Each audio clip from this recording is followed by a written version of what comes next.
With over 40 students of various engineering backgrounds, we are building the future of flight.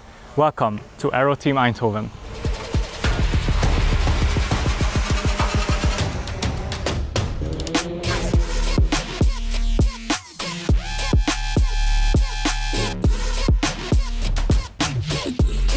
In the long term, our goal has always been about driving innovation in the aerospace industry.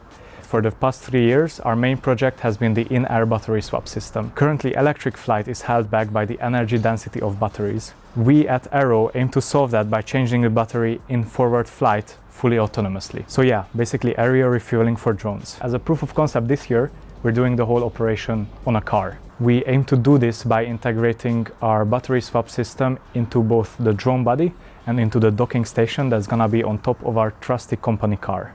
With all of this combined and through the hard work of our 40 members and interns, we plan to execute the on-car docking and battery swap operation at the end of this academic year. Then, with all the knowledge we've gathered from this proof of concept approach, we are moving on next year to developing the actual in-air, in-flight system.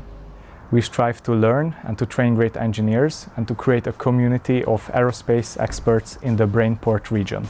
If you want to help us redefine flying, follow us on our socials, go to our website and join, and feel free to reach out to us to see how we can collaborate in order to drive innovation forward in the aerospace industry. This is Aero Team Eindhoven. Stay tuned.